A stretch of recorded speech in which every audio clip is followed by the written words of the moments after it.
Ang malakas na tawag na yon ni Aling Pasing ang bumulabog sa mahimbing na tulog ni Ira.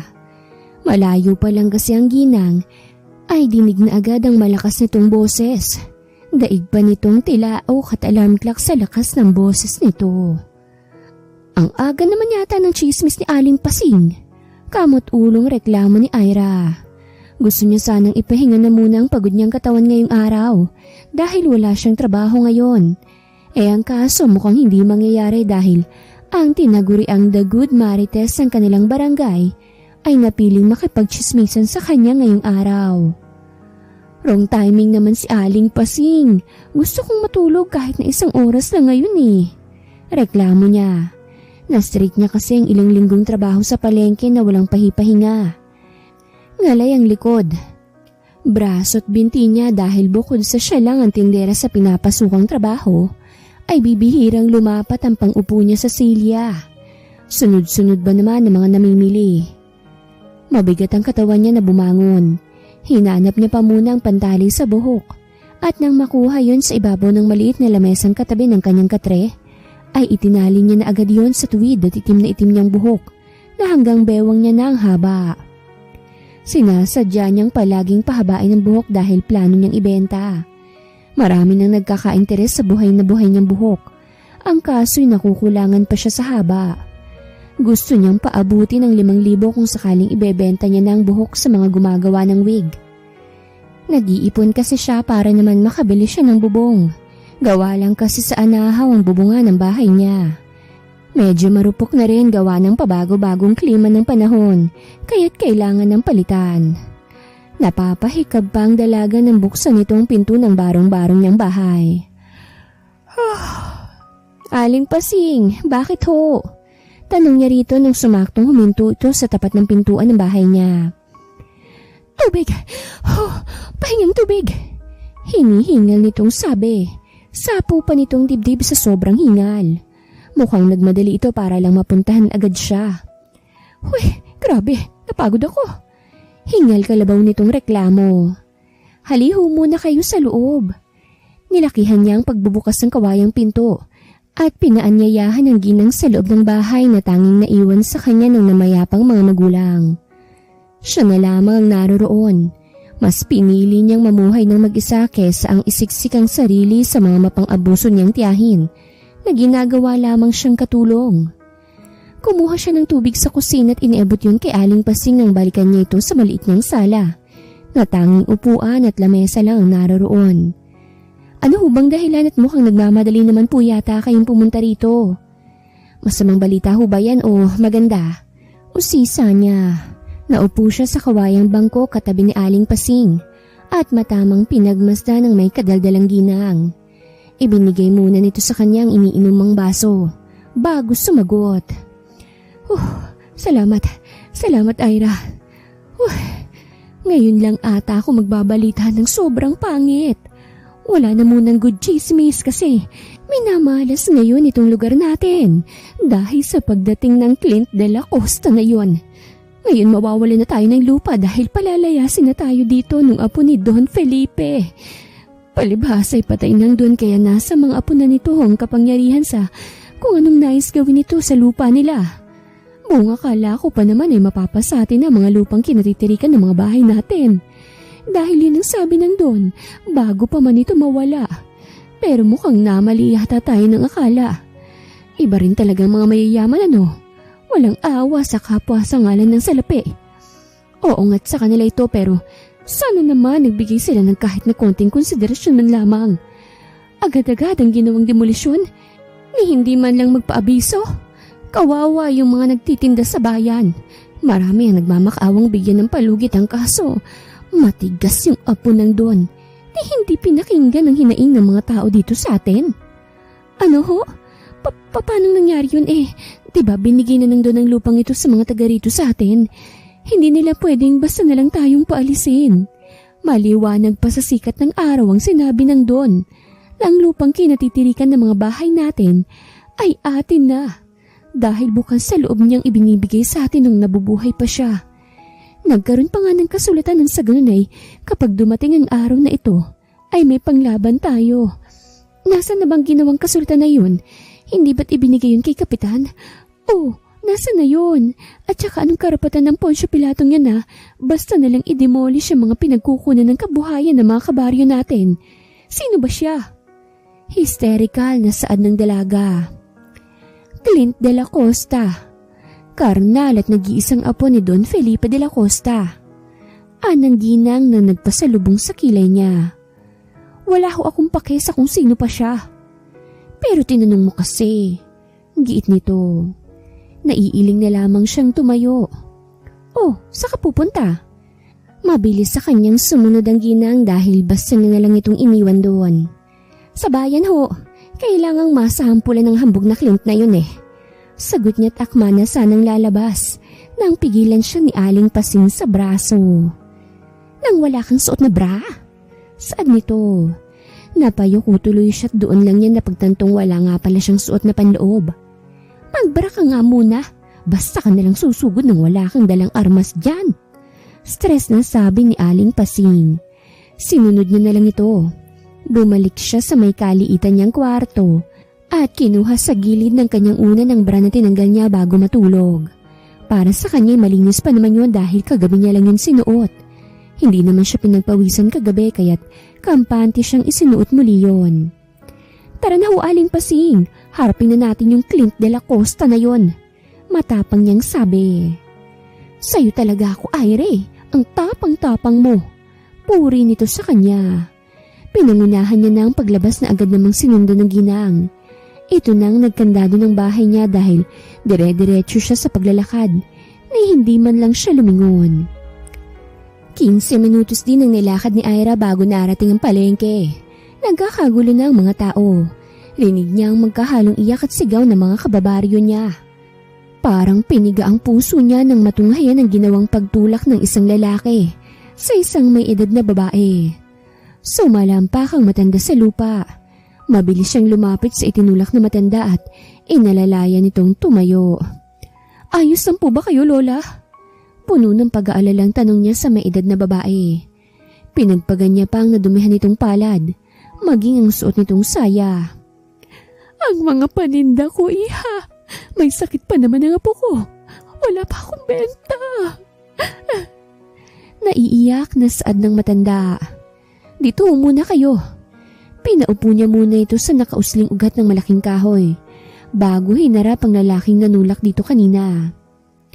Ganyan ba kayo kawalang puso? Napatay yung mga nagtatrabaho ng marangal, inaagawan niyo na kabuhayan. Kaya lalaki ng katawan mo tapos sa matanda ka papatol? Anong laban yan sa'yo, ha? Palatak niya sa lalaki. Miss, ginagawa lang namin ang mga trabaho namin. Mahinahong paliwanag ng lalaki. Kasama ba doon ang pagtulak sa mga matatanda at walang kakayahang labanan yung mga katawan nyo? Mariano, ano nangyayari dyan? May otoridad sa tono ng lalaking lumapit sa kanila. Tumaas ang tingin ng dalaga sa lalaking lumapit. Hindi kasi biro ang laki at ang taas nito. Nagtatagla ito ng perpektong hulman ng katawan at mukha. Ni isang kapintasan ay wala siyang makita sa lalaki. Napakasimpatiko nito. Tipong isang tingin lang ay manghihina na mga tuhod mo. Lihim ang naging paghanga niya sa lalaki. Boss Clint, pasensya na ho ah. Ito po kasing babae, nakikipag-argumento rin.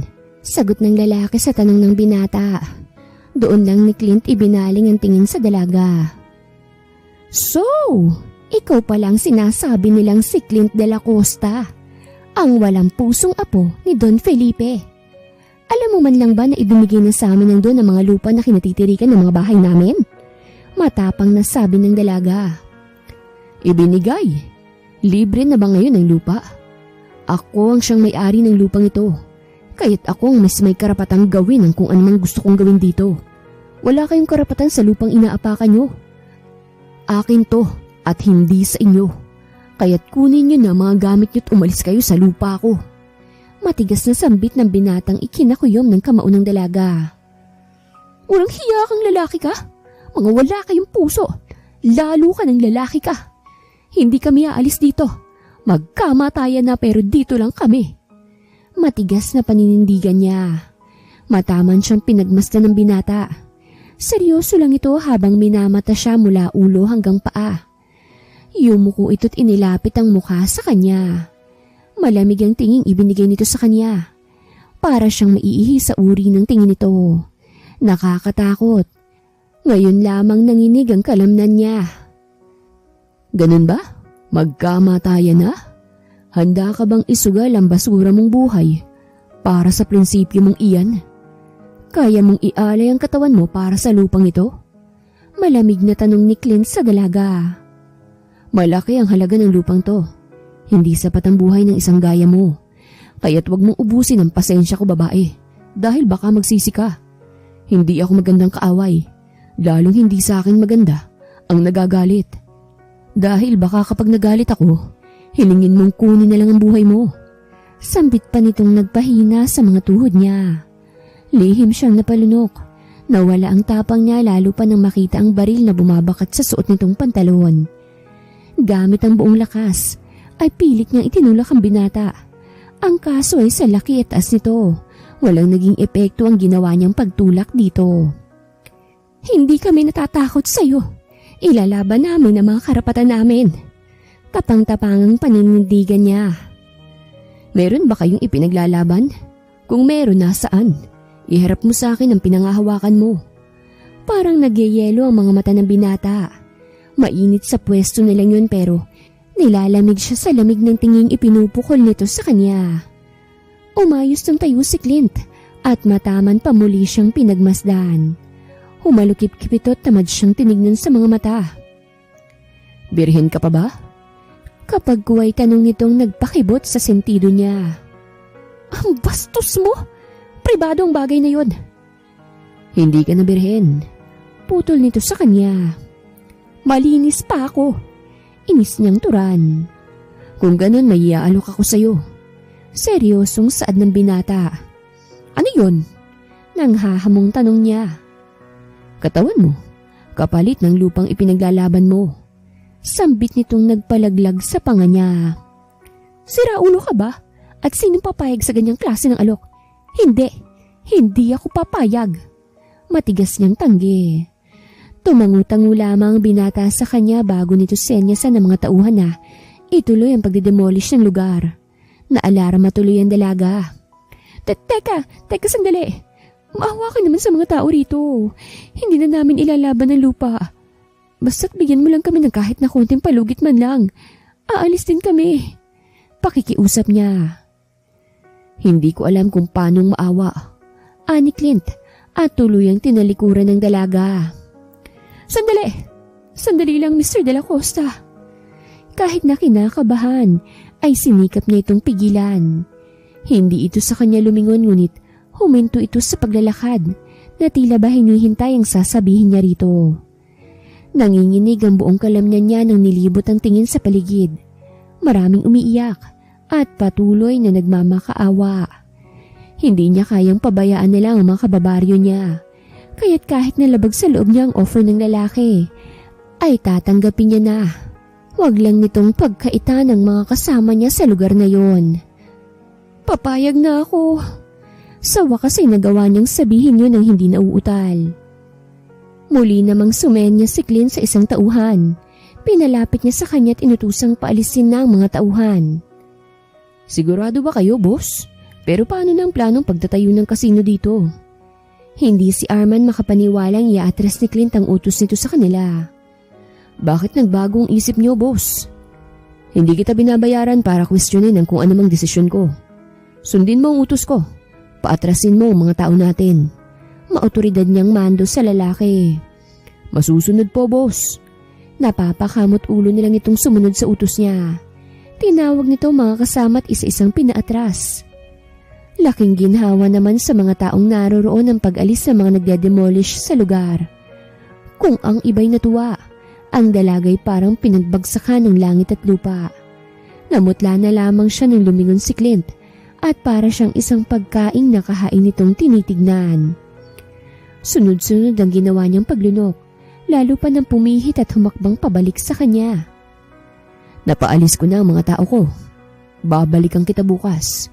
Huwag mo susubukang takasan ako dahil kahit sang lupalop ka pa naman dumagtago, mahahanap at mahahanap kita. Malamig na sabi ng binata. Hinagod niya pa ito ng tingin bago talikuran. Ira! Ira! Hoy! Ayos ka lang ba? Ha? Ano ho? Ano bang nangyari sa'yo? Nawala ka na lang bigla tapos nakita na lang kita ditong nakatayo at tulala. May nangyari ba nung naghiwalay tayo ng daan? Puno ng pagtatakang usisa ni Aling Pasing sa kanya. Hindi niya na namalayang nakatulala na lamang pala siya doon matapos umalis ang binatang ginawang pampalit ang katawan niya sa lupa nito. Ayos lang ho. Umuwi na ho tayo. Wala sa sarili niyang tinalikuran ang nagtatakang ginang. Anong nangyari doon? Lulis na lamang nasabi ni Aling Pasing habang sinusundan ng tingin ng papalayong dalaga. Naka one-on-one ni Ira yung apo ni Don Felipe. Kwento ng isang ginang na lumapit kay Pasing. Ano? Gulat nitong bulalas. Halos lumuwa pang mga mata nito sa pagkabigla. Abay, iyon lang nakita ko eh. Hindi ko alam kung ano bang napag-usapan. Basta't nung may ibinulong yung Clint kay Ira, bigla na lang namutla. Pagkatapos nun, nagsipag-alisa na yung mga nanira ng mga pangkabuhayan natin. Kwento nito. Abay, marites ka rin ano? Anas ni Pasing. Mana lang sa'yo. Kamot ulong ani nito. O siya, maiwan na kita. Uusisain ko pa si Ira. Paalam ni Pasing dito. Sa kabilang banda, halos sabunutan na ng dalaga ang sarili. Palakad-lakad siya sa loob ng bahay habang sapo ang noo. Ano ba itong nagawa ko? Nagpapakahiro ka kasi tuloy ngayon. Dehado ka. Problemado niyang sabi. Paano ka na ngayon? Tuluyan niyang nasabunutan ng sarili dala ng frustration. Saglit lang siyang kumalma nang basta nalang pinaunlakan ni Aling Pasing ang sarili sa loob ng bahay niya. Ang gulo ng buhok mo. Ano bang nangyari kanina? Naupo ito sa kanya't nag-alala siyang hinagod-hagod sa likod. Malalim ang pinakawalan niyang hangin. Naihilamos niya pa ang palad sa mukha bago kay Aling Pasing sabihin ng mga kaganapan kanina. Katawan ko ho. Katawan ko ang naging collateral para sa lupang ito. Ayoko ho nung una kaso naawa ko sa mga kababaryo natin na walang ibang pupuntahan. Ano? Napatayo sa gulat ang ginang. Kumalma ho kayo. Wala naman na po tayong magagawa eh. Malungkot niyang sabi na nagpabuntong hininga sa ginang na naaawa sa kanya. Hindi mo naman kailangang gawin yon, Ira. Bumalik ito sa pagkakaupo at muli siyang hinagod-hagod sa likod. Inayos-ayos pa nito ang buhok niya at malungkot nang initian. Takasan natin. Kapag kuway suwestyon itong mariin niyang tinanggihan. Mayaman ho ang Clint na yun. Kapag mapera ka, walang imposible sa'yo. Kaya't baliwala rin ho. Tatanggapin ko na lang sigurong kapalaran kong ito. Wala naman ho mawawala sa akin eh. Mag-isa na lang ho ako. Wala akong pamilya kaya't ayos lang na gawin akong kapalit nitong lupang inaakala nating atin. Malungkot niyang sabi. Wag na ho kayong mag-alala pa sa akin, Aling Pasing. Ayos lang ho ako. Magiging maayos po ako. Tapik sa balikat ang ibinigay niya sa ginang bago dito yumakap. Parang nanay niya na rin kasi ang ginang. Anak na rin naman ang turing nito sa kanya. Namayani ang katahimikan sa pagitan nilang dalawa. Kapwa nilang pinakikiramdaman ang isa't isa. Pero, pwede ka pa namang umatras. Anang ginang. Malungkot na lamang siyang numiti kasabay ng kanyang pag-iling. Kung sana, ganun lang po yun kadali eh. Bakit po hindi? Mahina niyang sabi. Mukhang kahit na anong advice at suwestyon ko hindi mo na rin naman pakikinggan dahil buo na ang pasya mo. Kahit panariyan sa dibdib mo ang takot. Basta't kung may mangyari man ay tawagan mo ang number ko. Memoryado mo naman yun, hindi ba? Sasaklolohan kagad kita. Isa pang mahigpit na yakap ang ibinigay sa kanya ni Aling Pasing bago siya nito iniwan doon. Nakiusap na rin kasi siyang iwan muna nang makapag-isip ng may linaw. Ang kaso, kahit na anong isip niya sa mga pwede niyang gawin ay pinangungunahan pa rin siya ng takot. Dahil iniisip niyang kapag tumakas siya ay tiyak niyang babalikan ni Clint ang mga tao dito sa kanila at pilit na paaalisin. Marahas na lamang siyang bumuga ng hangin. Ito na yata talagang kapalaran ko. Mabigat niyang sabi. Sa huling pagkakataon ay muli niyang inilibot ang tingin sa bahay na bagaman maliit ay nagsilbing silungan niya sa araw-araw na sinusubok siya ng buhay. Tinapos niya na munang ayusin ang mga gamit. Kumain na rin siya at naglinis ng katawan bago ipahinga ang sarili. Kinabukasan ay sunod-sunod na katok ang nagpaalarma kay Ira. Kasalukuyan siya noong naghahanda ng agahan. Sandali! Nauutal niya pang sabi. Para na kasing sisirain ang nasa labas ang pintuan ng bahay niya. Ano ba? Plano mo ba talagang sirain itong bahay ko? Iritan niyang sabi ng sa wakas ay mapagbuksan ng inaasahang panauhin. Bahay ba to? Kunot ang noon ni Clint nang ilibot ang tingin sa loob ng bahay niya. Abay, ano sa tingin mo? Napipikon niyang sabi. Parang kulungan ng baboy. Anas nitong nagpakibot sa sentido niya. Namewang siya't pinantayan ang tinging ibinibigay nito sa kanya. Giyabang mo ah. Hindi porket mayaman ka may karapatan ka ng manglait ng bahay ng may bahay. Huwag ka nang papasok dito at baka ma-impeksyon ka pa. Kulungan to ng baboy, hindi ba? Maghintay ka dyan sa labas. Dala ng inis ay pabalyan niyang isinarado ang pinto. Napakurap-kurap na lamang ang binata. Hindi inaasahang gagawin yun ng dalaga. Hey, buwan! Buksan mo ito kung hindi sisirain ko na talaga to. Banta ni Clint. Hindi niya man gustong pumasok sa loob dahil sobrang sela niya sa dumi. Ay hindi naman siya pwedeng manatili sa labas. Lalo't sobrang init. Eh di sirain mo. Hamon ng dalaga sa binata. Isa. Napipiko na talagang binata. Kung pwede niya lang talagang tirisin ng dalaga sa loob, ay baka kanina niya pa yung ginawa. Namumuro na kasi ito. Ito lang din kasi ang nakakagawang pakuluin ang dugo niya sa loob ng maiksing oras. 2, 3, kahit umabot ka pa ng 10 sa pagbibilang, hindi kita papapasukin dito. Manigas ka dyan, total judgmental ka naman. Tiisin mo yung init hanggang sa matusta ka. Matutong ka sana dyan. Palatak sa kanya ng dalaga. Naihilamos niya tuloy ang palad sa muka. Damn this woman. Mahinang mura niya sa babae. Hindi nagpapatalo. Dagdag niya, tsaka bumugan ang hangin upang kalmahin ang sarili. Malalagot ka sa akin, isa. Ngayon ay mahinahon na ang tono ni Clint, bagaman naroroon pa rin ang pagbabanta. Ilang minuto rin bago siya pagbuksan muli ng dalaga. Simba ko lang mukha nang patuluyin siya. Madumi ang upuan kaya tumayo ka dyan hanggang kailan mo gusto. Magaspang nasabi ng dalaga. Humalukip-kip na lamang si Clint na abala sa paggala ng tingin sa bahay na bagaman maliit ay napakalinis at ang aliwalas ding tignan. Malinis ba ang tubig niyo rito? Kapag kuway tanong ni Clint kay Ira. Hindi, lasang kalawang kahit huwag ka nang uminom. Pabalang nasagot ng dalaga. Umarko tuloy ang kilay ni Clint. Kung ganun bakit niyo iniinom? Eh kasi trip namin. Piloso pong sagot nito sa kanya. Seryoso ako pero bastos ka kung sumagot. Ganyan ba ugali mo? Kung oo, pues ang pangit. Hindi ko kailangang magpa-impress sa'yo. Lalo't gagawin mo lang din naman akong parausan mo.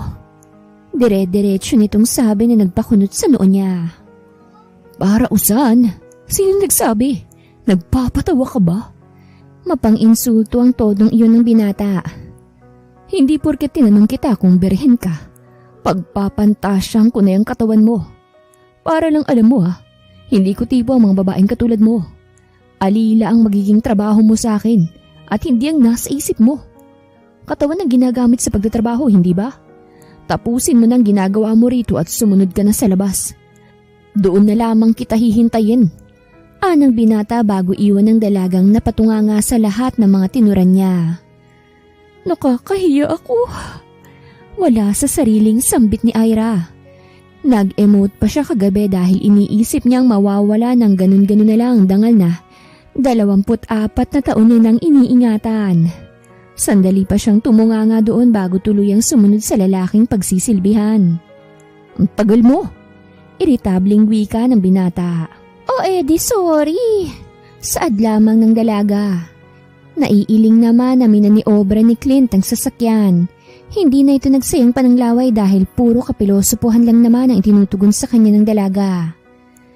Mahigit 4 na oras din ang inabot ng kanilang biyahe bago marating ang Costa de Amore, ang malapraisong lugar kung saan si Clint nagpatayo ng sariling mansyon. Ang ganda dito! Manghang bulalas ni Ira nang makababa sila ng sasakyan. Hindi niya mapigilang hindi purihin ang paligid dahil sa sobrang ganda noon. Nasa tabing dagat nakatayo ang glass mansion ng binata. Dito ka nakatira? Inosenteng tanong niya sa katabi. Pero imbis na sagutin siya, iniwan lamang siya nito doon. Ay, supladong lolo niyo. Nagtatanong lang naman eh. Malay ko ba kung sa'yo talaga yung malaking bahay? Walang preno niyang sabi. Napahintutuloy ang binatang ilang dangkal lang naman ang layo sa kanya. Naku, patay. Narinig pa yata. Natakpan niya na lamang ang bibig nang pumihit si Clint at masama siyang tinignan. Shut up! Masungit nitong sabi. Opo, sagot niya na lang na hindi na siya sungitan pa ng binata. Naiiling na lamang nang muli itong nagpatuloy sa paglalakad habang siya'y nakasunod na lamang dito. Clint, saan ang magiging kwarto ko? Tanong niya kapagwan. Akma pa lang sanang sasagot si Clint nang may isang boses ang biglang nagsalita. Nakabalik ka na pala, kuya. Sabay nilang naibaling ang tingin sa nagsalitang yon. Nasa hagdan ito at mukhang kagigising lang. Saan ba kayo pinaglihit at ang gagwapo nyo? Mahinang tanong ni Ira sa sarili. Pero kung pagkukumparahin ng dalawa, ay mas malakas ang karisma ni Clint. Oo, tipid lamang na sagot ni Clint sa kapatid. Tumango naman ito at muling nagtanong ng ibaling ang tingin kay Ira na ngayon nakayuko na. Sino yung kasama mo, Kuya Clint? Tanong nito't ipinagpatuloy ang pagbaba ng hagdan. Saglit na tinapunan ni Clint ng tingin ng dalaga bago sumagot. Katulong. Katulong? Gulat na ani nito. Hindi sa kanya bagay ang word na yun. Anas nito't agad na kinuha ang kamay ni Ira nang makalapit. Miss, may boyfriend ka na ba? Tayo na lang. Single naman ako eh. Promise, mabibigyan kita ng magandang... Aray naman! Nasapo na lang nitong binatukang batok ni Clint. Back off, Kian! Nagbabantang ani ni Clint sa kapatid na napangisi lamang dito. Umayos pa ito ng tayo at walang paalam na kinabi ang nagugulat sa kanilang dalaga. Kian! Nagtangis ang bagang ni Clint pero si Kian ay pangisi-ngisi pa rin. Ni hindi mo ito kakikitaan ng katiting na takot. Bakit? Nakikipagkaibigan lang naman ako sa kanya. Hindi ko naman siya nilalandi. Hindi ba, miss? Nangaakit ang ngiting ibinibigay nito kay Ira nang tapunan siya ng tingin. Ha? Oo. Alanganing sagot niya. Oh, narinig mo naman kuya, hindi ba? So, paano miss? Pwede ba kitang... Hindi na nito natapos ang sasabihin nang habulutin ni Clint ang kamay ng dalaga. At halos pakaladkad na dinala sa magiging kwarto nito. Natatawa tuloy si Kian na naiwan doon. Ayokong makikitang nakikipag-usap ka sa kapatid ko. Mapagmandong ani ni Clint nang bitawan ng kamay ng dalaga. Sa katabing kwarto niya napiling patuloyin ng dalaga nang madali niyang malalaman ang magiging kilos nito. Bakit naman kapatid mo yon? Kung anong sinabi ko, yun ang susundin mo. Malaki ang utang na loob mo sa akin. Kaya't matuto kang makinig sa lahat ng sasabihin ko. Bakit nga kasi? Pilit niyang inuusisa ang binata. Ang kaso, blankong tingin lamang ibinigay nitong sagot sa kanya. Napatangan na lamang siya nang talikuran siya nito't pabalyang isinarado ang pinto ng kanyang kwarto. Problema ng taong yun. Kibit balikat na tanong niya sa sarili. Imbis na isipin ang mga sinabi ni Clint, ay inabala niya na lamang ang sarili. Inayos niya ang dala niyang gamit at nilinisan ang kwarto doon sa itaas. Sunod niyang nilinisan ay ang mataas na hagdan. Sa itaas muna ang inuna niya bago ang ibaba ng mansyon. Hindi naman siya gaano napagod dahil nga mga high-tech ang mga gamit sa paglilinis. Isa pa, nalilibang siya sa ganda ng view na tanaw pa rin kahit na nasa loob siya ng mansyon dahil glass ang mga wall ng bahay. Tama na muna yan, miss. Sabayan mo na muna akong kumain. Naghanda ako ng hapunan. Saad ni Kian na bigla-biglang sumusulpot. Pinunasan muna ni Ira ang butil-butil na pawis sa noo bago harapin ang binata. Salamat pero hindi pa ako tapos eh. Mamaya nilang siguro, sir. Anyang ikinangiti nito. Lumabas tuloy ang nakakasilaw sa puti at pantay-pantay nitong ngipin. Kiyan na lang. I-drop mo na yung sir. Anito. Can I have your name? Hindi ka pa kasi nakakapagpakilala sa akin. Magiliw na tanong nito sa kanya. Napangiti tuloy siya dahil sa magilaw nitong presensya. Hindi tulad ni Clint na akala mo'y pasan palagi ang mundo. Ira Lopez. Pakilala niya. Natawa na lamang siya nang kunin ni Kian ng kamay. Kasunod ng pagpapakilala din ito sa kanya. Nice name. I'm Kian de la Costa. Ang pinakagwapos angka ng mga de la Costa. Mayabang nitong sabi na tinanguan niya na lang. Tara, sabayan mo na akong kumain. Anito't inakay siya patungong hapag. Paano ka nga pala nakuha ni kuya? I mean, as a maid. Naroroon na sila sa harap ng hapag nang magtanong muli si Kian. Mahabang kwento, sagot ni Ira. Di paiksiin mo, ako nang mag-a-adjust. Anitong nagpangiwi sa dalaga. Dali na, makikinig ako. Saad pa nito. Mas napangiwi lamang ang dalaga dahil halatang nagpapakyut sa kanya si Kian. Huwag mo nang alamin kasi.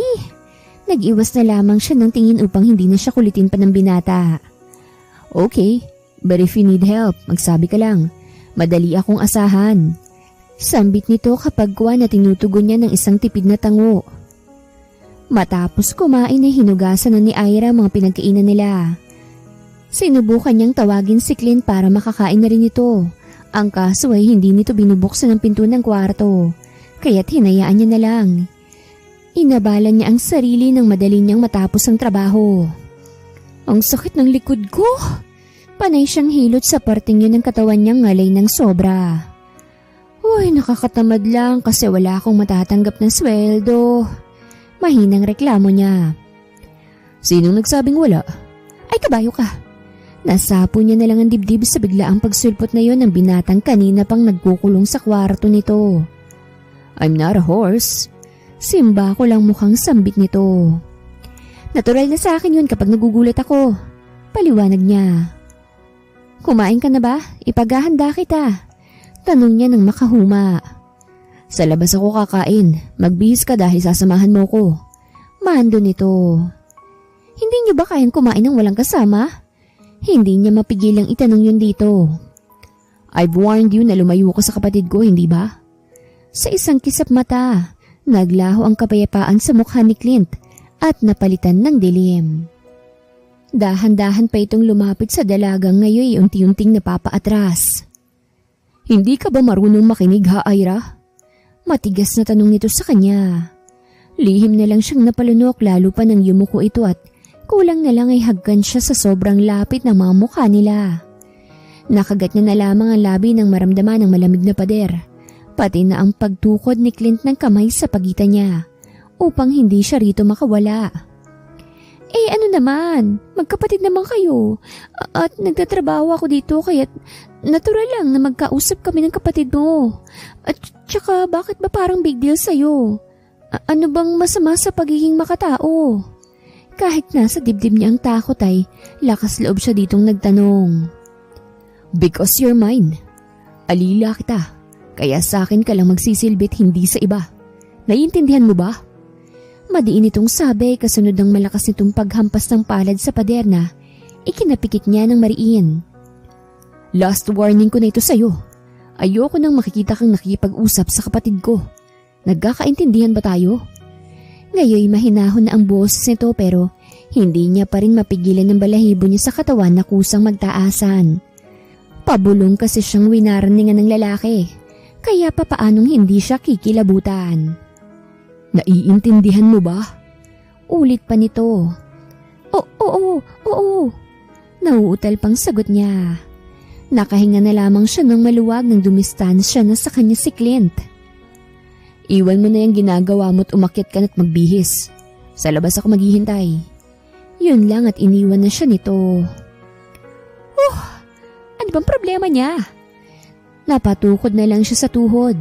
Bigla kasi siyang nanghina. Nakakapanghina naman kasi ang presensya, lalo na ang ugaling meron ng isang Clint de la Costa. I said hurry up! Umalingaw-ngaw ang bruskong boses ni Clint sa malawak na salas. Nang paglingon nito ay naroroon pa rin sa kinatatayuan nito ang dalaga. Taranta, sandali naman! Leche, atakihin ako sa puso sa iyong lalaki ki. Palatak niya. Hinawi niya pa muna ang buhok bago lakad takbong tinahakandaan patungo sa kanyang silid. Masyadong demanding ng mukong ngayon. Bubulong-bulong na reklamo niya nang makarating sa inuukupang kwarto. Naghilamos lang muna siya ng sipilyo bago basta nalang bumunot ng damit na isusuot sa closet na pinaglagyan niya ng mga dalang damit. Kilos pagong! Iritang wika ng binata nang makababa na siya at makapasok sa loob ng kotse nito. O edi sorry po. Sagot niya na lang ngunit ang mukha niya'y simbakol. Pakiayos nga yung mukha mo. Anas ni Clint na nagpatikwas ng isa niyang kilay. Bakit? May sira ba itong maganda kong mukha at kailangan kong ayusin? Ayos ka lang. Bakit kaya hindi yung ugali mo ayusin mo? Sinadya niyang hinaan ang huling sinabi. Kaso mukhang hindi dito nakatakas ang panghuling sinambit niya. Dahil nalukot na naman ang gwapo nitong mukha. Oh, magsusungit ka na naman. Sinimulan mo kaya? Huwag kang mapikon dyan. Magmaneho ka na. Gutom ka na, hindi ba? Anas niya rito. Lihim na lang siyang napangiti ng bumuntong hininga sa kanyang binata at walang imik na binalingan ng harap ng sasakyan kapag kuway tuluyan yung minaneho. Ilang minuto din silang naghanap ng makakainan bago nila napagdesisyon ng huminto at kumain na lang sa nadaan ng isang Filipino cuisine na restaurant. Pumili ka na lang ng makakain mo. Hindi ka naman siguro ganun ka-ignorante sa mga ganito. Mahinahon ng tono ni Clint pero hindi ni Ira maiwasang hindi mahiya dahil hindi man lang ni Clint hinaan ang boses. Para bang ipinamumukha nito sa kanya na mahirap siya habang ito'y nasa tugatog dahil sa yamang taglay nito. Hindi na lamang siya umimik. Tapos naman siya ng high school kaya't hindi siya masasabihang mangmang lalo pat mataba ang utak niya kahit pa wala siyang tinapos. Tanging dessert ang pinili ni Ira dahil busog pa naman siya sa hapunang hinanda ni Kian. Ilang man dahil sa mga taong kanina niya pang napapansin na minamata siya'y sinikap niya pa ring umaktong normal. Bigla na lamang siyang nanliit sa sarili nang marinig ang panlalait ng nasa likuran nila. Alalay siguro ni Mr. De La Costa. Ang sagwa na ng suot, ang sagwa pa ng mukha. Hindi siya bagay na dumikit sa isang tycoon. Abat mga loko. Akma pa lang sana siyang tatayo para ipagtanggol ang sarili nang maunahan siya ni Clint. Sinong nagbigay sa inyo ng abiso na pag-usapan ng kasama ko? May diin sa bawat salitang binitawan ng binata, bagaman mahinahon ang tono ng pagtatanong nito sa mga babaeng yon. Oo, wala naman kaming sinasabi. Kita ang takot sa mukha ng isang babae, habang ang kasama nito'y pagdakip ng mukha ang ginagawa. Ni hindi kay Clint makatingin dahil sa hiya at takot. Natuon pang tingin sa kanila ng mga taong kumakain doon. Girl, tara na, pinagtitinginan na tayo. Anang isa pang babae na kasama nito. Apologies first. Maotoridad na utos ni Clint sa dalawang babae. Nagkatinginan pa ang mga ito at alinlangang tumingin kay Ira na hindi inaasahan ang gagawin ni Clint sa mga ito. Uulitin ko pa ba? Pasensya na, miss. Sabay na sabi ng dalawa. Tara na. Mahinang aya ng isang babae sa kasama. Nag-iwan na lamang ng pera ang dalawa bago dun umalis. Bumalik naman na si Clint sa upuan at parang walang nangyari nang balingan nitong muli ang pagkain. Hinayaan mo na lang sana. Basag ni Ira sa katahimikang bumalot sa kanila. Kaya maraming abusado dahil hinahayaan lang. Supladong tura ni Clint. May punto naman to kaya't hindi na lamang siya sumagot pa. You're welcome by the way. Sarkastikong anito na nagpangiwi sa kanya. Salamat. Kamot ulong anya. Wala naman siyang nakuhang sagot mula sa binata. Gusto mo na ang halo-halo? Alok niya sa napiling orderin. Hindi ako mahilig sa matatamis. Tipid lang nitong sabi. Kaya pala ang pait mo. Mahinang wika niya na hindi nakalagpas sa pandinig ng binata. I'm not bitter. Seryoso lang ako't hindi marunong magbiro. Depensa nito sa sarili. Okay, sabi mo eh. Pero alam mo, ang pangit ng ganyang seryoso ka palagi sa buhay. Tatanda ka ng maaga, dadami pa yung uban mo. Ngiti-ngiti ka rin pag may oras ka ha. Hindi yung sambakol palagi yung mukha mo. Sayang niyang mapuputi mong ngipin kung itatago mo palagi. Mahabang mungkahi niya rito. Pero ismid lang natanggap niya mula kay Clint. Kita mo to? Ina-advise sa nagsusuplado. Naiiling niyang sambit at mas pinili na lang mag-focus sa kinakain. Ayaw mo ba talaga? Promise, masarap. Try mo. Sinubukan niyang isubo dito ang nasa kutsarang halo-halo pero umiwas lang sa kanyang binata. Try mo lang kasi, hindi naman masisira yung ngipin mo rito eh. Pilit niyang isinusubo ang laman ng kutsarang hawak. Dali na, nakakangalay na oh. Saad niya. Napipilitan tuloy na ibinuka ni Clint ang bibig upang tumigil na ang dalaga. Pakipot pa, gusto rin naman pala. O isa pa. Sumandok muli siya at mabilis yung ipinasok sa bibig ng binata. Dang it, ay lamig sa bibig. Reklamo ni Clint nang malunok ang halo-halo na isinubo sa kanya ng makulit na dalaga. Malamang, saka nakakita ng halo-halo mainit. Sus, hindi na naman ginagamit ang brain. Anas niya ritong ikinasama ng tingin nito sa kanya. Oh, galit na naman yan. Puno niya sa mabilisang pagbabago ng mood nito. Shut up, naririndi na ako sa'yo. Inis nitong sabi tsaka pinunasan ng bibig. O di alisin mo na ako. Hamon niya rito na may ngisi sa labi. In your dreams. Masungit nitong sabi. Sus, mamimiss mo lang siguro ako kapag inalis mo ako. Aminin. Tudyo niya pero gaya ng palaging ekspresyon nito, masama na naman siyang tinignan. Ang sakit mo sa tenga. Kunot ang noong ani ni Clint sa kanya. Masakit pala ba't kinuha mo pa ako? Taklesan yung tanong rito. Ibabalik kita sa inyo pero idodemolish kong barangay nyo, payag ka? Nanghahamong tanong nito sa kanya. Ikaw naman di ka naman mabiro eh. Irap niyang sabit sinimot ang laman ng malaking baso. Ubus ko ng pagkain ko, di pa ba tayo uwi? Tanong niya kapag kuwan pero imbis na sumagot, ay bumunot lang ito ng pera sa wallet, tsaka yun iniwan sa ibabaw ng lamesa at parang walang kasamang umalis. Sira ulo talaga tong lalaking to. Humabol na lamang siya kay Clint dahil baka iwan siya nito doon kapag hindi siya sumunod. Naging tahimik ang biyahe nila pa uwi. Hindi katulad kanina na panay siyang usisa. Parang biglang nawala ng gana si Ira na kulitin si Clint dahil kunot na kunot ang noon nito.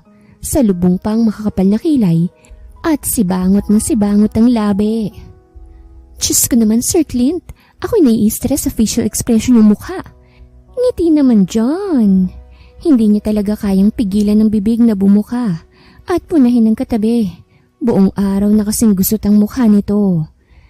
Siya itong nangihinayang sa kagwapuhan nito na napapasama dahil sa kakasimangot nito. Ni hindi niya pa nga ito nakikitang ngumiti man lang kahit isang beses. Mind your own business. Anas lamang nito. Umarko tuloy ang kilay at labi niya. Hindi makapaniwalang tingin ang ginawa niya rito bago ituon sa labas ng sasakyan ng atensyon. Bahala na ito. Ayaw naman itong pinakikialaman kaya't hahayaan niya na lang. Magpahinga ka na. Tipid na sabi ng binata nang makarating na sila sa mansyon nito. Yes sir, sagot niya rito. Tamad pa muna siya nitong sinulyapan bago tuluyang iwan. Gwapo mo sana kaso ubod ka naman ng kasungitan. Palambutin kaya kita nang maging mabait ka naman sa kapwa mo. Sungit-sungit? Kala mo babaeng palaging may dalaw. Bubulong-bulong niyang sabi habang nakasunod ang mga mata sa papalayong binata. Saan kayo nang galing? Ay kabayo! Muntik pa siyang mapatalon sa boses na yun na nagmula sa likuran niya. Sir Kian naman, nanggugulat kayo eh. Reklamo niya sa binata nang harapin niya ito. Sorry kung nagulat kita. Hinging paumanhin ito. Kian na lang, alisin mo na yung sir. Malambing pa nitong sabi. San ulit kayo galing ni kuya? Ulit pa nito sa naging tanong nito kanina. Diyan lang sa labas. Nagpasama kasing kuya mo na kumain, kaya yun, sinamahan ko dahil mukhang hindi kayang kumain mag-isa eh. Panay nga lang pagsusungit ang ginawa niya. Pero ayos lang dahil may suhol na libre. Nga pala, ba't gising ka pa? Medyo malalim na rin ang gabi ah. Di ka ba dinadalaw ng antok? Tanong niya. May hawak kasi itong tasa na may lamang gatas. Hindi pa eh. Kaya nga ako nito nagtimpla. Gusto ko nga sanang sa'yo magpatimpla kaso nung tignan ko yung kwarto mo wala ka. Saad nito? Napakamo tuloy siya ng batok. Gusto mo rin bang igawa kita? Ay naku hindi na. Salamat na lang. Mabilis niyang tanggi dahil bukod sa puno na ang tiyan niya ay nahihiya siya rito kahit pa napakabait nito sa kanya. O sige ka, magtatampo ako. Parang bata nitong sabi. Napapangiwi tuloy siya dahil sa pagpapakyut nito na may halong pakonsensya effect. Sige pero kukunti lang ha. Napipilitan niyang sabi. Lumawak tuloy bigla ang ngiti sa labi ng binata. Napaigdad na lamang siya na akbayan siya nito't inakay patungong kusina. Maupo ka lang muna. Pinaghila pa siya nito ng bangko at kulang na lang ay alalayan pa siya sa pag-upo. Inilagay na muna ni Kian ang tinimplang gatas sa sarili doon sa ibabaw ng lamesa bago magtungo sa may lababo. Panay lang ang tingin ni Ira sa malambing at mabait na mukha ng binata habang ginagawa nito ang offer na gatas sa kanya. Ang swerte ng babaeng mamahalin nito. Mahina niyang sabi. Naipit niya na lang bigla ang labi nang lumingon nito sa kanya at ubod ng tamis na ngumiti. Gwapong-gwapo ka siguro sa gentleman na kagaya ko. Natatawa nitong sabi nang iabot sa kanya ang baso ng gatas na tinimplahan nito. Hindi ko naman po itatangging gwapo kayo. Gusto niya sanang dugtungan ng pero. Kaso, hindi niya na naituloy dahil baka magalit pa ito. Salamat pala sa gatas. Alangan ng ngiti niyang sabi. Naiilang kasi talaga siya kapag tinititigan siya. Titig na titig kasi sa kanya si Kian, ni hindi man lang ito kumukurap. Sumimsim muna ito sa sariling baso bago muling nagsalita. Alam mo bang kamukhang kamukha mong babaeng minahal ni Kuya Clint noon? Sambit nitong ikinasamid niya. Naku sorry, nabigla yata kita. Mabilis siya nitong inabutan ng tissue at hinagod-hagod sa likod. Ayos lang, sagot niya ng makahuma. Bumalik naman na si Kian sa pwesto at mataman muli siyang pinagmasdan. Kaya alam ko na ngayon ang sagot kung bakit kanya kinuhang katulong dito sa mansyon. Seryoso nitong sabi. Naku-curious siya sa kwento ni Kian pero nahihiya naman siyang magtanong. Hindi na rin ako nagtataka kung bakit gano'n na lang kagaspang ang ugaling ipinapakita ni Kuya sa'yo. Bakit? Sa wakas ay tanong niya. Malungkot na ngumiti ang binata bago siya sagutin. Dahil niloko ni Sabina si Kuya. Ang masakit pa, ipinalaglag nito ang bunga ng pagmamahal sa kanya ni Kuya Clint. Mas naging triple ang sakit para kay Kuya nang maaksidente si Sabina, kasamang lalaking pinalit nito kay Kuya Clint na nagsanhi ng maaga nitong pagkawala. Napuno si Kuya ng galit sa puso matapos ang insidenteng yun. Hindi na rin siya sumubok pang makipagrelasyon lalo na ang magmahal muli ng wagas. Ramdam niya ang sakit sa bawat salitang binibitawan ni Kian. Ngayon niya mas naintindihan kung bakit halo-halong nakikita niyang emosyon sa mga mata ni Clint kapag nahuhuli niya itong nakatingin sa kanya. Laman palagi ng isipan niya ang sinabing yun ni Kian. Kahit ilang buwan na rin mula nang malaman niya ang dahilan ni Clint kung bakit naging mabilis ang pagdidesisyon nito na gawin siyang kapalit sa malawak nitong lupa. Ipagtimpla mo ko ng kape. Masungit na utos sa kanya ni Clint nang makababa ito. Abala siya sa paghahanda ng agahan.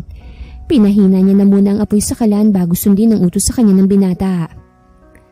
Lalagyan ko pa ba ng asukal, Sir Clint? Inosente niyang tanong. You know that I don't like sweets, you moron. Magaspang nitong sabi. Grabe naman, para nagtatanong lang eh. Inirapan niya na lang ito nang dumukdok ito sa lamesa.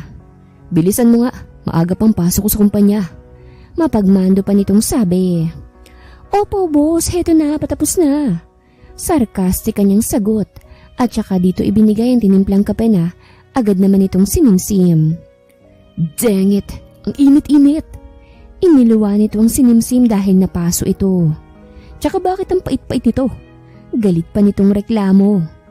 Sir, kape ho yan. Anong inaasahan mo sa kape, malamig? Tsaka mapait naman talagang kape. Katulad nyo. Sinadya niyang hinaan ang huling sinabi dahil kung iparirinig niya yun dito ay tiyak nabubugahan siya nito ng apoy. What did you just say? Kunot ang noong tanong nito sa kanya. Wala. Ang sabi ko po dahan-dahan sa pag-inom niyang kape dahil hindi naman kayo mauubusan. Anya, umiwas na lamang siya dito ng tingin nang matalim siya nitong tinapunan ng tingin. Ginagalit mo ba ako? Seryoso nitong tanong kaya't naibalik niya ang tingin dito. Hindi ho, mabilis niyang sagot. Gawan mo ako ng bago at itong tinimpla mo, itapon mo. Galit nitong sabi. Sinunod niya na lang nang hindi na sa kanya magalit palalo ang binatang pinaglihi yata sa sama ng loob. Hindi naman ako si Savina pero sa akin napupunta lahat ng galit niya. Nasa naman yung hustisya doon? Reklamo niya sa isipan. Nilagyan niya na lang ng konting tubig ang mainit na kape ni Clint nang hindi na ito mapaso pa. Binawasan niya rin ang paglalagay ng kape at nang mahalo yun ay ibinigay niya rito ang tinimplang kape. Heto na pong kape niyo, sir.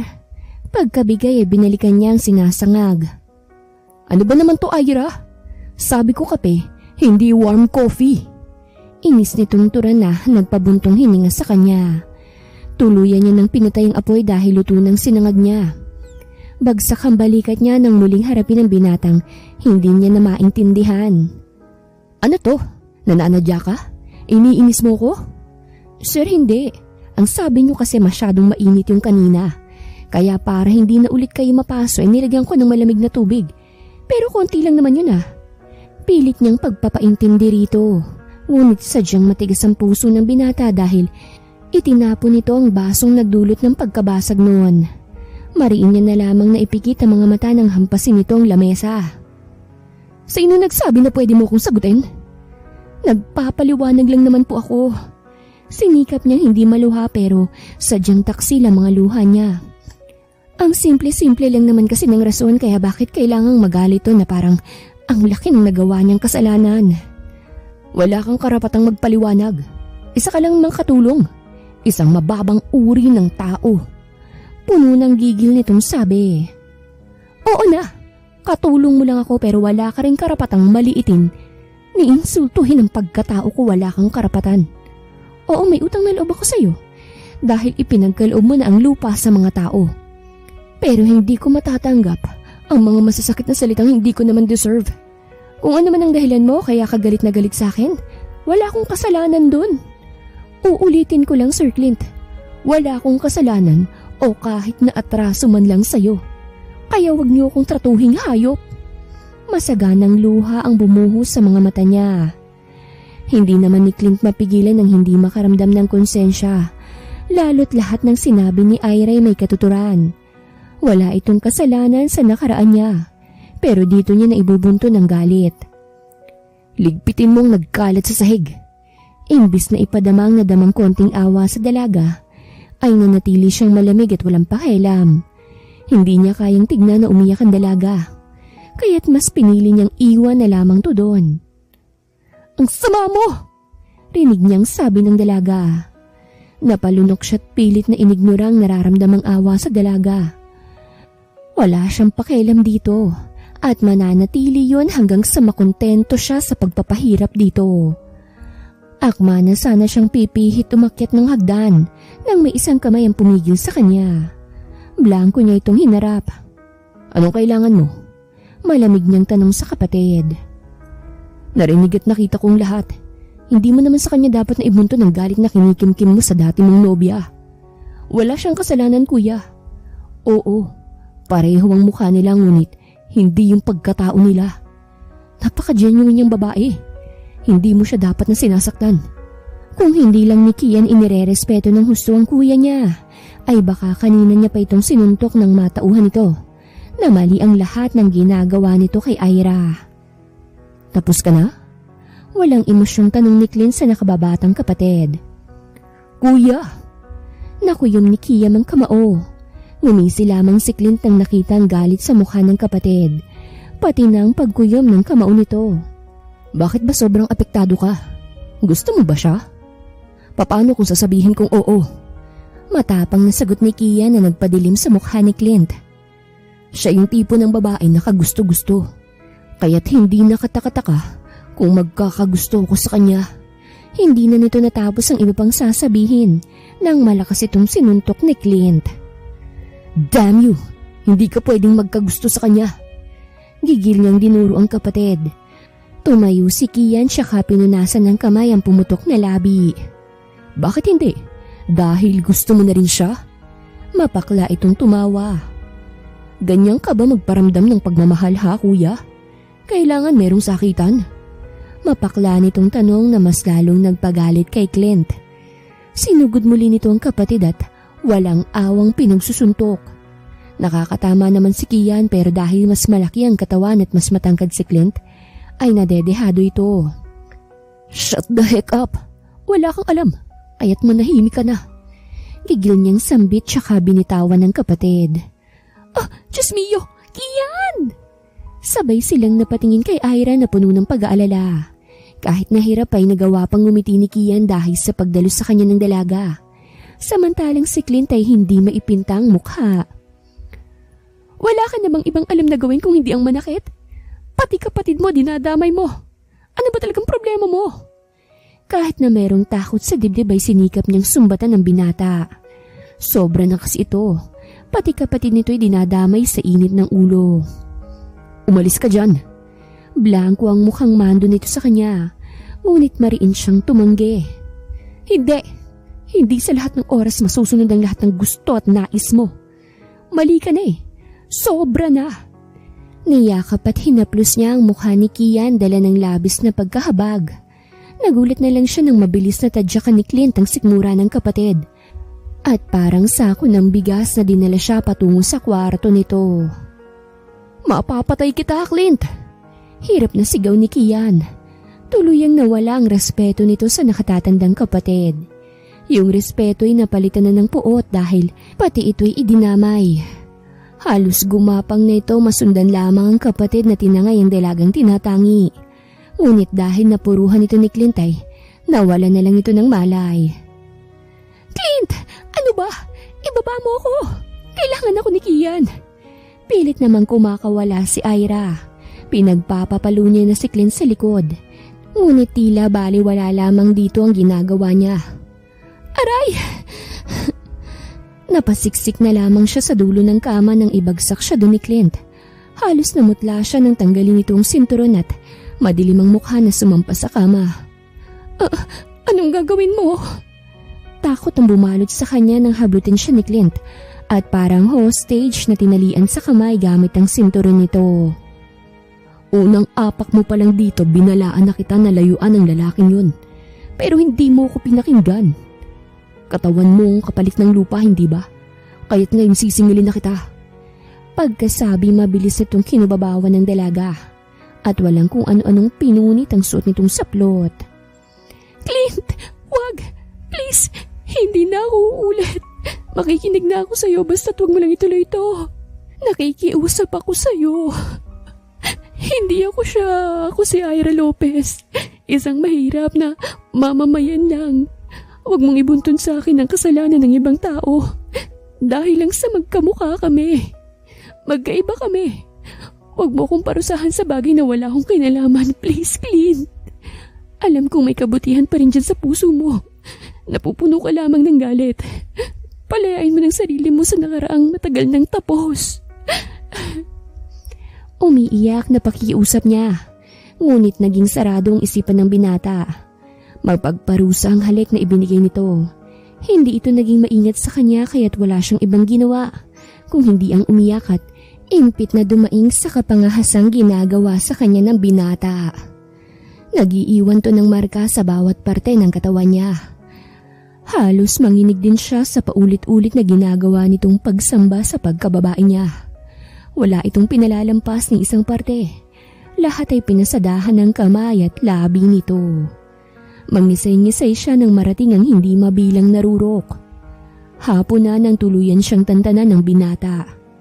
Ubos ang lakas niya sa kapangasang ginawa nito. Tahimik siyang umiyak nang basta na lang siya nitong iniwan matapos pagsawaan. Nanghihina niyang niyakap ang sarili. Ang sama-sama mo talaga. Bakit ba ako nag-expect na magbabago ka? Wala kang kwenta. Sambit niya habang humihikbi. Pakiramdam niya'y binaboy siya ng binata dahil hindi niya gusto ang nangyari. Nawala ang iniingatan niyang dangal. Kinuha ng lalaking inaasahan niyang magbabago rin dahil pinakikitaan niya ito ng kabutihan. Mukhang nilamon na talaga ito ng matinding galit. Pinawi niya ang luha at pilit na pinakalma ang sarili. Hindi niya nahahayaan pang ulitin sa kanya ni Clint ang ginawa nito ngayon sa kanya. Hirap man ay sinikap niyang bumangon. Hindi niya na magagamit ang kanyang saplot dahil sira-sira na yon. Kaya't naghanap na lamang siya ng maisusuot mula sa closet ng binata. White shirt at boxers ang tanging nakuha niya. Iika-ika pa siya nang lumabas at nagtungo sa inuukupang kwarto. Inindama ng nawasak na dangalay, ginawa niya pa rin ang dapat na gawin. Isinilid niya ang mga gamit sa bag. Ngunit bago niya yung bitbitin pababa, ay tinignan niya muna kung naroroon pa si Kian sa salas. Ang kaso wala nang Kian doon. Sino po kayo? Tanong niya sa may edad na babaeng nadatnan niya roon. Humarap ito sa kanya na merong nakaukit na gulat sa mga mata. Pero saglit lamang yon. Matagal na akong naninilbihan dito, iha. Kababalik ko lamang kanina. Ano palang nangyari? Bakit bugbog sarado si Senyorito Kian? Mababakas ang matinding pag-aalala sa mukha ng may edad na babae. Si Clint po ang may gawa. Nahihiya niyang tugon. Tumangu-tangu naman si Manang. Naiintindihan ko. Sagot lamang ito na tila nahuhulaan agad ang mga nangyari. Naroroon sa silid niya si Senyorito Kian. Si Senyorito Clint naman ay umalis. Nagamot naman na si Senyorito Kian ang tinawagan kong doktor, kaya't maayos-ayos na rin ang batang yon. Iniwan ko siyang tulog nang bumaba ako. Hindi ko lang alam kung tulog pa ba yon o nagkamalay na. Anito? Ako nga pala si Lerma. Manang Lerma na lang itawag mo sa akin. Pakilala nito sa kanya kapag kuwan. Sige po, Manang. Maiwan ko po muna kayo. Pupuntahan ko lamang po muna si Kian. Paalam niyang agad naman itong tinanguan. Ramdam niyang nakasunod na tingin sa kanya ng matanda, kaya't hindi niya mapigilang hindi ito lingunin. At sa paglingon niyang yun ay tuluyan niyang nakita ang lungkot sa mga mata ng matanda na pilit nitong itinatago kanina. Sumenyos ito sa kanya na magpatuloy. Tipid siyang ngumiti kasunod ng kanyang pagtango bago magpatuloy. Maingat niyang pinihit ang seradora ng pinto nang makarating sa harap ng kwarto ng binata. Sir Kian? Dinungaw niya ang ulo upang tignan kung gising na bang binata. Pasok ka, saad ng binata mula sa loob. Nakagat niya ang ibabang labi nang tuluyang pumasok sa loob ng silid. Lumapit siya rito at naupo sa upuang naroroon sa tabi ng kama. Anong ginawa niya sa'yo? Agad nitong tanong. Umiling siya ngunit ang luha niya'y masyadong mababaw. Hayop ka, Clint. Mapapatay kita. Gigil na sambit nito. Itatakas kita. Hindi pwedeng hayaan ko na lang siyang sirain ang buhay mo. Gusto ko nang umalis ngayon na mismo. Hindi ko na kaya dito. Paus niyang sabi. Tumango si Kian tsaka inabot ang kamay niya. Mauna kang umalis. Susunod na lamang ako na hindi niya malamang ako ang tumulong sa'yo. Huwag kang mag-alala. Dahil may makakasama ka sa pag-alis mo ngayon, hindi kita hayaang mapahamak pa. Senserong saad nito. Hindi na si Kian ng sayang pa ng oras. Tinawagan nito ang taong magdadala sa dalaga sa lugar na sigurado niyang hindi ni Clint matutunton. Ikaw nang bahala, Sylvia. Tawagan mo ko kapag nakarating na kayo doon. Bili ni Kian sa personal assistant. Yes, sir. Isa pa munang sulyap ang ginawa ng babae kay Kian bago nito akayin si Ira paalis sa mansyon na yun ni Clint. Gusto ka niya. Naisatinig ni Sylvia. Nasa biyahe na sila nang bigla itong magsalita. Sino? Walang ideyang tanong ni Ira sa babae. Si Sir Kian. Gusto ka niya. Hindi man niya sabihin ay kitang-kita naman sa mga mata niya kung paano kanyang tignan na puno ng paghanga. Anito, ramdam niya ang lungkot at selos sa tono ng babae. Kaibigan lang ang tingin ko kay Kian. Matapat niyang sagot na ikinaliwanag ng mukha ng babae. Si Sir Clint ang gusto mo, tama ba ako, Miss Ira? Hula nito na hindi niya magawang sagutin. Naiintindihan ko. Hindi kita pipiliting sagutin dahil kakikilala pa lamang natin. Magpahinga ka na muna dahil malayo-layo pang biyahe natin. Matamis itong ngumiti sa kanya. Ramdam niyang mabait ito at hindi siya pinaplastik, kaya't ngumiti siya rito. Madaling araw na rin ang marating nilang lugar na sinasabi ni Kian. Tulad ng Costa de Amore ay napakaganda rin ang islang pinuntahan nila. Ang aliwalas at ang tahimik ng paligid. Kompleto sa gamit ang 2-story house na nakatayo sa tabi ng dagat. Private property yon kaya't walang tagalabas ang dumarayo. Sa kabilang banda naman ay hindi magawang pakalmahin ni Manang Lerma si Clint. Hindi na kasi nito naabutan ng dalaga. Damit Kian, mapapatay kita. Alam kong ikaw ang tumulong kay Irang makaalis. Nasaan siya? Halos magkiskisan ng ngipin ng binata sa sobrang galit. Bakit akong tinatanong mo? Hindi ba't ikaw ang may dahilan kung bakit siya umalis? At papanong sa akin mo ibinubunto ng sisiga yung nakahilata lang ako dito mula pa kanina? Huwag mo kong tantaduhin. Kilala kita. Ikaw lang ang nagsasabing niloloko kita. Sarili mong sisihin mo kung bakit siya umalis. Alam natin pareho kung anong ginawa mo sa kanya. Tarantado ko. Mura ni Clint sa kapatid. Likewise, sira ulo. Sagot ni Kian. Susugurin sana ito ni Clint nang pumagitna na si Manang Lerma. Sus Mariosep kayo, parang hindi kayo magkapatid. Anang matanda. Walang kinalaman si Kian sa pag-alis ni Ira. Pagtatakip nito kay Kian upang tantanan nito ni Clint. Kahit ako hindi ko nga napansin ang ginawang pag-alis ni Ira eh. Dagdag pa nito pero hindi pa rin kumbinsido si Clint dahil kilala niya ang kapatid. Nagmistulang kang asong ulol ngayon dahil iniwang ka niya. Akala mo ba hindi ko alam na nagugustuhan mo na siya? Pilit mo lang nilalabanan dahil iniisip mo pa rin ang nakaraan mo. Nakukulong ka pa rin dahil sa kahapong matagal nang tapos. Ngayong umalis na siya dahil sa ginawa mo, paano na? Paano ka na? Wala siyang kasalanan sa'yo pero panay ang pagpapahirap mo sa kanya. Ganyan ka ba talagang magmahal? Mapanakit, mapagpahirap. Ni hindi mo nakita kung gaano kagandang panloob at maging ang panlabas niya. Dahil punong-puno ka ng galit dyan sa puso mo. Napakabutit napakalambing niyang babae. Kaya't hindi mo ako magagawang sisihin kung bakit ko siya nagustuhan. Tama ka ng rinig kuya. Nagustuhan ko siya tulad ng pagkagusto mo sa kanya. She deserved to be loved genuinely. Ang mga salitang yun ang tuluyang nagpagising kay Clint. Matagal bago niya tinitigan ng kapatid. Nasaan siya? Mapagpakumbabang tanong niya. Mapait itong ngumiti kasunod ng pagkuyom nito ng kamao. Kusa mo siyang hanapin. Magpaparaya ako pero oras na saktan mo ulit siya. Ako na mismong puputol sa relasyong meron tayo. Kalilimutan ko nang nakatatanda kitang kapatid. Mabigat sa loob nitong sambit. Tumango si Clint at walang paalam na umalis. Dinaluhan naman ni Manang Lerma ang alagang tahimik na nasasaktan. Hindi marahil si Airang nakalaang babae para sa'yo. Mahal ko siya, Manang. Nakakainis lang dahil kahit na sinasaktan na siya ni Kuya, ay palihim niya pa rin itong minamahal kahit papilit niyang itinatanggi. Ako yung palaging nandyan para sa kanya, pero si Kuyang palaging hanap niya. Ang sakit, Manang. Ang lahat ng sugat ay naghihilom.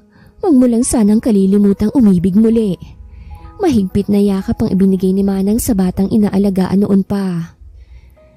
Mag-iisang buwan na rin ang ginagawang paghahanap ni Clint. Humaba ng buhok at balbas niya dahil napabayaan niya ng sarili sa pagtutok sa paghahanap sa babaeng hindi niya akalaing mamahalin niya ng lubos. Sising-sisi siya sa nagawa kay Ira. Kung maibabalik niya lang ang oras ay itatrato niya ng tama ang dalagang bumuhay ng namatay niyang puso. Boss, alam na namin kung nasan ang pinapahanap niyo. Imporma ni Arman. Otomatikong napatayo si Clint. Nasaan siya? Sabik niyang tanong. Ibinigay naman ni Arman ang impormasyong nakalap sa paghahanap, kaya't ora mismo ay naglatag ng utos si Clint. Pero bago puntahan ang minamahal na babae ay inayos niya na muna ang sarili. Ayaw niya namang humarap kay Ira na mukha siyang ermitanyo. Samantala, masayang naglalakad sa dalampasigan si Ira. Hawak niya ang manipis na tiyan. Naroroon sa loob ng sinapupunan niya ang anak nila ni Clint. Bagamat hindi naging maganda ang pagkakabuo ng kanilang anak, ni minsan ay hindi siya nagsisi. Dahil mahal niya ang ama ng kanyang anak, kahit pa napakasama ng pakikitungo nito sa kanya. Hindi mo ba sa kanya sasabihin na magkakaanak na kayo? Tanong ni Aling Pasing na kasama niya sa paglalakad. Ipinasundo kasi ito agad ni Kian nang i-request niya na ang ginang na lang maging kasama niya. Wala naman pong rason para ipaalam pa sa kanya. Baka ikagalit niya lang at ang mas malala baka ipag-utos niyang alisin ang anak ko. Hindi ko mapapayagan yun, Aling Pasing. Malungkot niyang sabi. Tinapik naman siya ng ginang sa braso. Akma pa sanang magbibigay ng payo ang ginang nang makuha ng papalapit na eroplano ang atensyon nila. Sino kaya yan? Tanong ni Aling Pasing. Wala namang lumabas na salita mula sa bibig ni Ira dahil sa biglaang pagtambol ng malakas ng puso niya. Hindi niya maintindihan ng sarili kung bakit naghahalo-halo ang emosyon niya. Tuluyan na lamang na tumulo ang kanyang mga luha nang sa paglapag ng eroplano ay iniluwano ng lalaking laman lagi ng kanyang puso't isipan. Clint! Paus na sambit niya sa pangalan nito. Naging parang slow motion ang paghakbang nito papalapit sa kanya. Parang biglang nanikip ang dibdib niya nang mapansin ang malaking bouquet ng bulaklak na hawak nito sa kanang braso. Ilang hakbang pa ni Clint at tuluyang lumipad ang lumapag na eroplano. Pero hindi iyon lumayo. Tumapat lamang yun sa kanila. Mga 10 dipa ang layo sa kanila. Ay, parang magkakaroon ng romantic scene dito. Doon muna ako sa gilid nang hindi ako makaistorbo. Ngingiti-ngiting paalam ng ginang. Huwag ka nang magpakipot ha. Kailangan ng anak mo ang gwapong tatay niya. Bilin pa nito bago tuluyang umalis at pumwesto sa malapit. Tsaka inihanda ang cellphone para videohan sila. Ira, ramdam niya ang matinding pangungulila sa kanya ni Clint. Ngunit ang tanong niya ay bakit? Bakit ka nandito? Para sa'yo, para sa anak natin. Alam kong kulang ang salitang patawad sa lahat ng nagawa ko, ngunit sana hayaan mo kong bumawi. Mahal kita. Minahal kita nang hindi ko namamalayan at dahil sa nararamdaman kong yun, ay nagagalit ako kapag nakikita ko kayong magkasama ni Kian. Mali ako sa lahat ng ginawa't nagawa ko sa'yo. I'm so sorry, Ira. I'm sorry for all the pain. Hayaan mo sana akong gamutin ang sugat na ako mismong nagbigay sa'yo. I love you. Let's get married. Please. Halos lumuhod na ito sa harapan niya, tanggapin niya lang ang alok nitong kasal. Apology accepted. Pero kasal agad? Hindi ka man lang ba manliligaw? Kahit kasal na tayo, araw-araw pa rin kitang liligawan. Ipararamdam ko sa'yo kung gaano kang ka-espesyal. Patawad ulit, mahal ko. Ginagap ni Clint na kami ni Ira at saka iyon din nila sa labi. Iniabot niya ang bulaklak dito na nagbigay ngiti sa labi nitong matagal din niyang inasam na muling hagkan. Payag ka bang maging Mrs. De La Costa? Please say yes, dahil baka ikabaliw ko kapag nawala ka pa. Puno ng pagsusumamong tanong pa nito. Sa isang iglap ay nawala ang hinanakit niya sa lalaki. Hindi niya maitatago ang saya sa puso dahil hindi lamang pala siyang nagmamahal. Alangan namang tumanggi pa ako, magkakaanak na tayo oh. Natatawang sagot niya. Malawak ng ngiti ang gumuhit sa labi ni Clint. Saglit niyang hinagkan sa noo ang tinatanging dalaga bago lumuhod. Natutop na lang ni Ira ang bibig na bumungad sa kanyang isang napakagandang singsing na merong malaking diamante sa gitna. Ira Lopez, please be my wife. Nagsusumamong alok ni Clint na nagpangiti. Tumulo na lamang muli ang luha sa kanyang mga mata nang isuot ni Clint ang singsing sa daliri niya. Kasunod ng pag-ulan ng mga petals na nagmumula sa eroplanong nasa itaas nila. Thank you. I love you so much. Isang matamis at puno ng pangungulilang halik ang iginawad ni Clint kay Ira. And I love you too, Clint. Tugon niya sa pagitan ng kanilang mga halik. Mula sa himpapawid kung saan lula ng eroplanong binatang mas piniling magparaya, ay nakaukit ang masayang ngiti sa labi nito. Masaya ako para sa inyo, sambit nito. Ilang buwan din ang naging paghahanda sa engrandeng kasalan nila Clint at Ira. Si Kian ang best man at si Sylvia naman ang maid of honor. At makalipas lang ang ilang buwan ay tuluyang isinilang ang malulusog na kambal ng mag-asawang De La Costa. Wakas!